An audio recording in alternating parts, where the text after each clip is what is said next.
Bismillahirrahmanirrahim. Assalamualaikum warahmatullahi wabarakatuh. Waalaikumsalam warahmatullahi wabarakatuh. Gimana kabarnya, sehat? Alhamdulillah sehat. Baik, sebelum kita mulai pembelajaran, kita tentang absen dulu ya. Pertama, Ade Galan, Hadir. Andri, Hadir. Rusdi, Hadir. Sinta, ya, Pina, Hadir. ada Esti, ada Restu, ada oke. Nah, sekarang kita di pertemuan yang selanjutnya ini kita akan membahas seputar perusahaan, di mana perusahaan itu ada perusahaan dagang dan ada juga perusahaan jasa.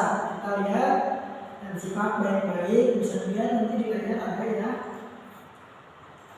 Oke, kita dulu. Nah, sini kita akan membahas akuntansi perusahaan dagang. Nah, sebelum kita mengetahui definisi dari apa sih itu perusahaan dagang ya, nah, menurut Ade sendiri gimana nih perusahaan dagang? Perusahaan dagang, perusahaan yang sederhana. Yang sederhana, oke, kita bisa terima. Nah, jadi sebuah perusahaan yang sistemnya itu sistem dagang ya, dimana di sini juga didefinisikan perusahaan dagang, perusahaan yang membeli barang untuk tujuan menjualnya.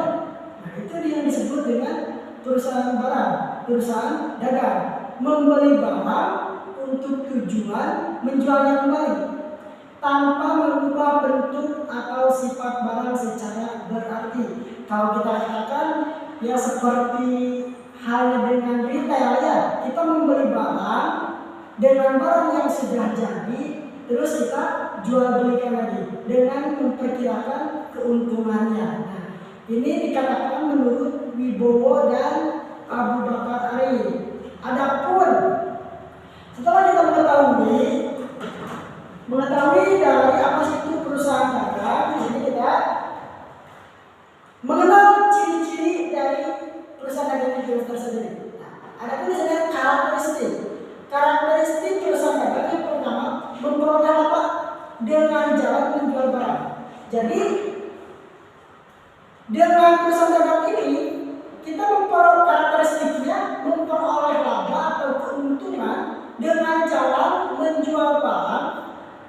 Barang apa ya? Tentu barang dagangan. Kalian bisa lihat misalnya ada barang dagangan yang melebihi harga pokok penjualan dan biaya penjualan. Dalam artian kita membeli barang dengan harga misalkan 500, terus kita jual kembali dengan harga 1.000. Kenapa? Karena tadi memperoleh laba.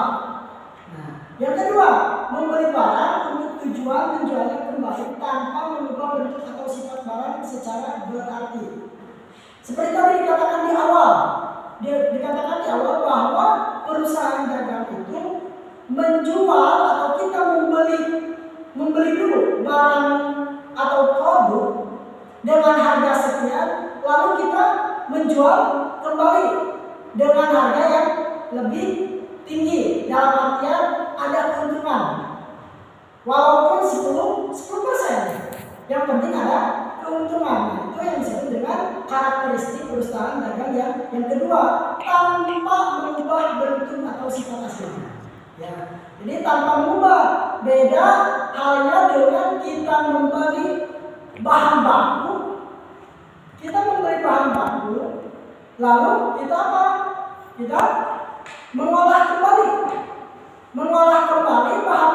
Misalnya kita membeli terigu, membeli sayuran, diolah oleh kita sehingga jadi gorengan. Nah, itu bisa dikatakan juga dengan hasil produksi. Namun di sini perusahaan dagang itu membeli sesuatu lalu kita jual. dengan memperoleh keuntungan tanpa mengubah bentuk dan sifatnya. Yang ketiga, barang dagangan berupa barang konsumsi atau barang produksi dan bahan baku untuk produksi. Seperti tadi, kita membeli terigu, membeli sayuran, lalu kita produksi. Nah, itu disebut dengan produsen. Nah, yang keempat, kegiatan perusahaan ini terutama dalam pembelian dan penjualan barang berwujud fisik dengan spesifikasi beratnya, volumenya, ukurannya. Dalam artian yang keempat ini, yang dikatakan perusahaan dagang itu memiliki bentuknya, memiliki fisik. Beda dengan perusahaan jasa, hanya mengandalkan jasa saja, seperti jasa ojek, jasa steam, itu jasa. Beda dengan perusahaan dagang, ada bentuknya, ada barangnya, dan ada stok yang akan diperjualbelikan lagi. Yang kelima, adanya barang dagangan yang menimbulkan pos beban operasi yang disebut harga pokok penjualan, dan biasanya beban ini merupakan porsi yang cukup besar dibandingkan dengan seluruh beban yang terjadi. Maksudnya gimana? Jelas adanya barang dagangan yang menimbulkan pos beban operasi. Maksudnya yang dimaksud pos beban operasi ini yang dimaksud ini yaitu harga pokok penjualan. Jadi jelas ada harga pokok penjualannya, harga awal penjualan. Misalkan harga awal itu kita beli sepatu dengan sekian, harga sekian 50.000. Lalu kita jual kembali dengan keuntungan 30.000, jadi 80 kita menjual. Nah, itu bisa disebut perusahaan dagang? Bisa. Karena apa? Karena adanya beban operasi dan adanya bentuk fisik. Nah, siklus operasi perusahaan dagang ini, nah seperti ini bisa kita lihat. Tagihan dikirimkan, terus cash, barang diterima, persediaan barang dagangan, barang dikirim, utang. Maksudnya gimana? Ketika tagihan dikirimkan atau menerima cash, kita menerima cash, terus akan membeli persediaan barang, lalu kita mau membelinya. Setelah membeli persediaan barang, sudah ada barangnya, lalu kita penjualan persediaan dengan mengirimkan suatu barang atau produk dagangan kita. Soal penjualannya, mau cash silahkan, ataupun mau kredit silahkan. Nah, ini siklusnya. Terus muter, seperti itu, berputar. Misalkan sudah jadi barang yang dikirim, nanti akan ada utang usaha terus ditagih terus seperti itu. Paham kan? Nah, jadi, di sini ada perbedaan perusahaan dagang dan perusahaan jasa. Nah, untuk perusahaan dagang, masalah barang, perusahaan dagang itu memiliki berwujud fisiknya. Ada barangnya, ada produksinya, beda dengan perusahaan jasa. Kalau perusahaan jasa itu berwujud non-fisik. Kenapa dikatakan non-fisik? Karena hanya jasa kita. Kalau bahasa ulama, keringat kita. Nah, jasa kita melayani itu jasa. Beda dengan ada barang. Kalau ada barang berarti semua perusahaan dagang.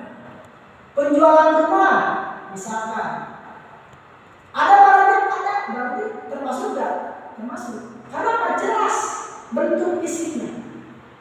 Kalau misalkan tukang cukur nih, pangkas rambut, itu dagang atau jasa? Jasa. Karena kenapa? Karena yang kita jual itu jasa kita, bukan dagangan kita.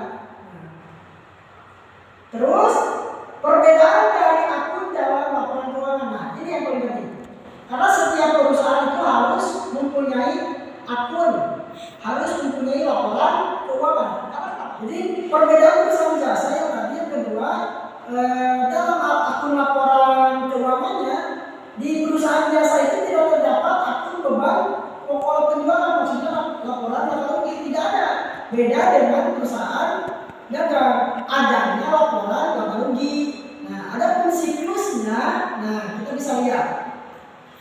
Di sini ada siklus kehidupan besar ya.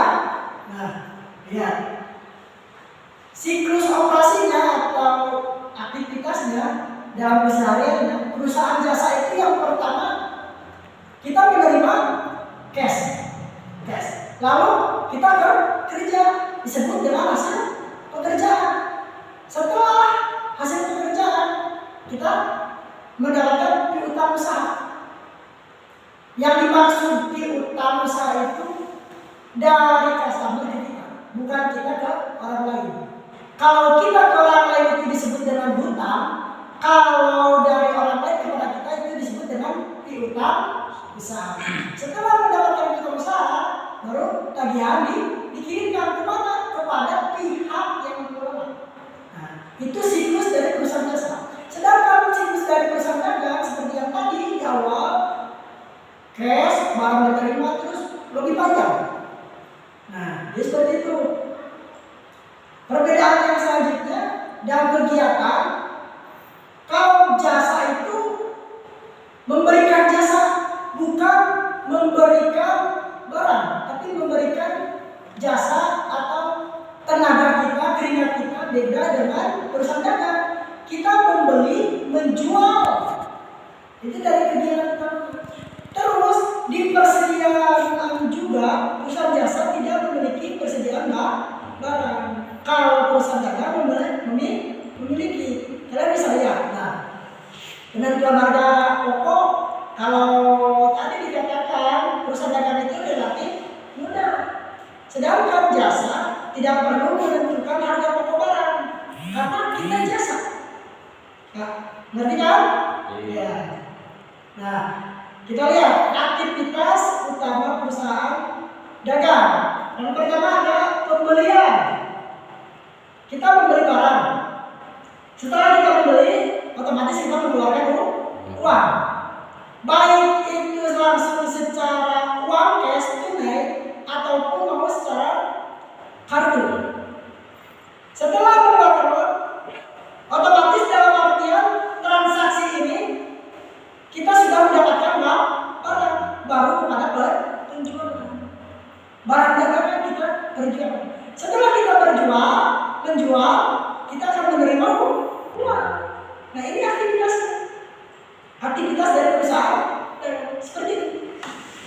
Nah, di sini ada siklus akuntansi perusahaan dagang. Kalau tadi perusahaan dagang, sekarang disebutnya dengan siklus akuntansi perusahaan dagang. Sebenarnya tidak terlalu beda jauh, bahkan hampir sama antara siklus akuntansi perusahaan dagang dengan siklus perusahaan dagang. Kita bisa lihat. Perusahaan dagang akan mengalami pencetak persediaan yang harus ditata. Dan kedua yaitu ayat jurnal. Maksudnya ayat jurnal itu kita membuat jurnal, buku jurnalnya untuk dijadikan laporan. Nah, itu disebut dengan akuntansi. Persiapan barang dengan lancar dilaporkan sebagai aktivitas. Ada pertanyaan? Ada. Silakan. Ya, yang pertama itu apa sih yang dimaksud dengan relatif mudah dalam menjual barang dagangan? Yang tadi di perbedaan ya, kita lihat relatif mudah. Kenapa dikatakan relatif mudah? Karena gini, ini penentuan harga pokok barang kan, beda dengan perusahaan jasa. Dalam penentuan harga pokok barang, kenapa dikatakan relatif mudah? Karena kita sudah tahu berapa keuntungan yang harus kita akui. Terima kasih pada semuanya yang telah hadir di hari ini. Sebelum kita tutup, saya akan memberikan pekerjaan rumah buat kalian. Coba kalian nanti bikin salah satu contoh perusahaan dagang. Jangan yang terlalu besar, yang penting kalian sudah membuktikan kalian bisa membuat usaha dagangan, paham kan? Ya. Kemudian hanya itu yang harus saya sampaikan. Kurang lebihnya mohon maaf. Assalamualaikum warahmatullahi wabarakatuh. Waalaikumsalam.